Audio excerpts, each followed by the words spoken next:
Hello students, स्वागत है आपका pi classes bye Sachin Malik में। आज का टॉपिक क्लास 10th के लिए वर्कशीट नंबर 4, इसका टॉपिक है ट्रायंगल्स। ट्रायंगल्स में हमें यहाँ नया कुछ नहीं कर रहे हैं। अभी जो भी हमने 9th क्लास में सीखा है वही सब रिवीजन चल रहा है इन सारी वर्कशीट में।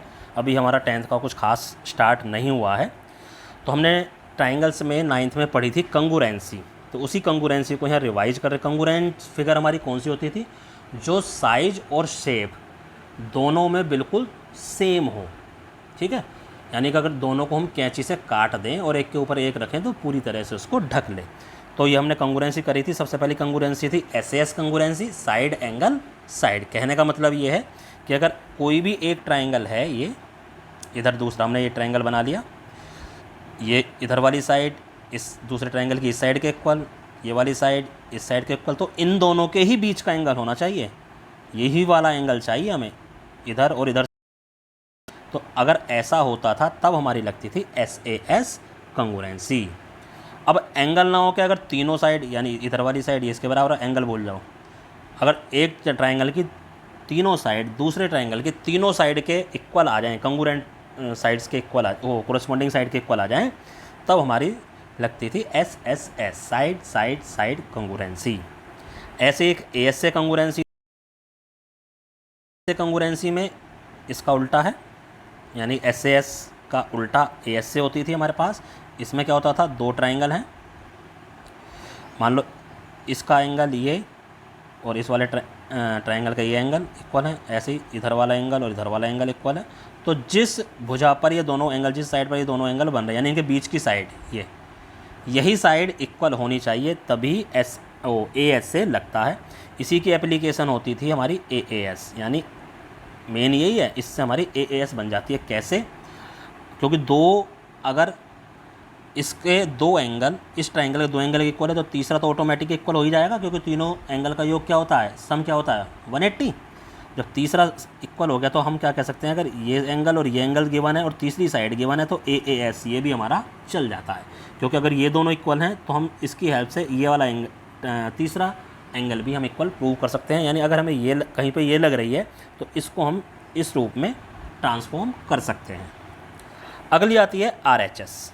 अब RHS क्या है भाई? RHS ये सिर्फ राइट एंगल ट्रायंगल के लिए होती है, यानी ये वाला भी राइट एंगल ट्रायंगल होना चाहिए 90 डिग्री का, और दूसरा वाला भी राइट एंगल ट्रायंगल होना चाहिए। सबसे पहली कंडीशन तो इनका जो हाइपोटेन्यूस है वो तो इक्वल होना ही चाहिए। सबसे पहली कंडीशन ये है। और उससे भी पहली कंडीशन क्या है कि पहले तो राइट एंगल होने चाहिए। राइट एंगल हो, फिर एक तो हाइपोटेन्यूस तो बराबर होना ही चाहिए। बाकी जो दो साइड बच गई ये वाली, इन दोनों में से कोई सी भी एक साइड आपस में इक्वल होनी चाहिए, तब हमारी RHS कंगुरेंसी लग जाएगी। ठीक है। एक हमने थ्योरम पढ़ी थी, मिड पॉइंट थ्योरम। ये जो हमें दे रखी है मिड पॉइंट थ्योरम, क्या होती थी कि किसी भी ट्राइंगल में ये किन्हीं भी दो साइड के, ये जैसे एक साइड हमारी AB हो गई और एक साइड हमारी AC हो गई, इनके मिड पॉइंट, एक मिड पॉइंट इसका हो गया, इस मिड पॉइंट को अगर मैं मिला लूँ तो ये लाइन आई EF। जो EF है वो तीसरी जो लाइन बच गई है उसके पैरेलल होगी। EF जो है पैरेलल होगी BC के, और EF जो है वो लेंथ में भी आधी होगी BC के। ये नहीं लिख रखा है इन्होंने, ये भी आप इसमें ऐड कर लीजिए, मिड पॉइंट थ्योरम के अंदर ही है कि EF पैरेलल होगी BC के और EF मिड पॉइंट, सॉरी, जो तीसरी जो साइड है उसके आधी भी होगी। ठीक है, ये भी इसमें ऐड कर लीजिए। नाउ नेक्स्ट में देखो यहाँ क्या कहता है, कहता है PQR, ट्राइंगल PQR ये हमें दे रखा है यहाँ पर। PT जो है मीडियन, मीडियन क्यों है? क्योंकि T जो है मिड पॉइंट है। अगर किसी भी साइड में, किसी भी वर्टिस और किसी भी ट्राइंगल में अगर एक वर्टिस से सामने वाले साइड के मिड पॉइंट को मैं मिला दूँ ये इस तरह से, तो this is known as median. ठीक है, इसको हम क्या नाम देंगे? मीडियन। ये किसी भी वर्टिसेस से खींची जा सकती है, शर्त यह है कि सामने वाली जो साइड है उसके मिड पॉइंट को ही ये मीट करनी चाहिए। अब ये जो मीडियन होती है, इसने इसको दो ट्राइंगल में डिवाइड कर दिया, एक ट्राइंगल ये और एक ट्राइंगल हमारा इधर वाला। इन दोनों ट्राइंगल का एरिया बिल्कुल सेम होता है, यानी मीडियन जो है किसी भी ट्राइंगल को जिन दो ट्राइंगल में डिवाइड करती है उन दोनों ट्राइंगल का एरिया बिल्कुल सेम होता है। यानी ये वाला एरिया और इधर वाला एरिया बिल्कुल डिट्टो सेम है। आगे कहता है in right angle triangle hypotenuse is the longest side. ये तो सीधी सी बात है, सबको पता है, देखने में पता चल जाता है। चलो, two figure are congruent if they are same in shape and size. अभी मैंने पहले ही बताया था।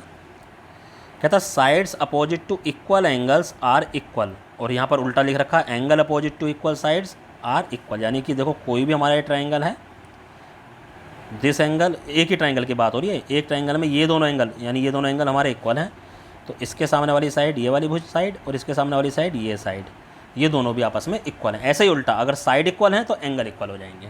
ठीक है, ये भी याद रखना आप, ये हमारे को 10th में क्वेश्चन करने में यूज होने वाले हैं सब, तभी हमें सारे रिवाइज कराए जा रहे हैं, और कोई रीज़न नहीं है इनका। अब ट्राई योर सेल्फ कहता congruent figure are same size and shape, लिखा हुआ है यहाँ पे। In a right angle triangle कहता सो डैट, देखो पी की वैल्यू दे रखी है हमें, तो यहाँ पर हम 3 का स्क्वायर रख लेंगे, यहाँ पर हम 4 का स्क्वायर रख लेंगे, ये सारी वैल्यू दे रखी है, ये 5 का स्क्वायर रख लेंगे, तो ये 9 प्लस 16, इधर 25 आ गया, इधर भी 25 आ गया, तो 25 इक्वल टू 25, तो ट्रू हो गया। बस इतना ही करना था। नेक्स्ट है कहता E is mid point of X Y. ठीक है, ई जो है इस वाली लाइन का मिड पॉइंट है, और ये वाली लाइन जो है इसके पैरेलल है, तो यहाँ क्या लिखेंगे, बाय मिड पॉइंट थ्योरम, यानी MPT, जो F है, F is the mid point of XZ, ये मिड पॉइंट थ्योरम से हो जाएगा। अब XZ की हमें लंबाई पता है, तो F क्या हो गया, मिड पॉइंट, तो XF क्या हो गया, इसका मतलब XF हो गया XZ का आधा, और XZ की वैल्यू हमें दे रखी है 7/2, तो 3.5 सेंटीमीटर। डिफाइन मीडियन, मीडियन क्या होती है, if we meet any vertices with mid point of opposite sides the line is known as median. कहने का मतलब है ये ट्राइंगल है, कोई भी वर्टिस ले लो, ये वाला वर्टिस ले लो, इसकी अपोजिट साइड्स का मिड पॉइंट है, इसको अगर हम मिला दें तो ये जो लाइन आ रही है this is known as median. ठीक है, तो इस तरह से बच्चों ये चारों क्वेश्चन और ऊपर जो भी हमने सारा समझा है कंगुरेंसी के बारे में, ये कंप्लीट होता है। ये सभी आपको अपनी कॉपी में साफ साफ उतारना है और अपने अपने टीचर को व्हाट्सएप पर सेंड करना है। धन्यवाद।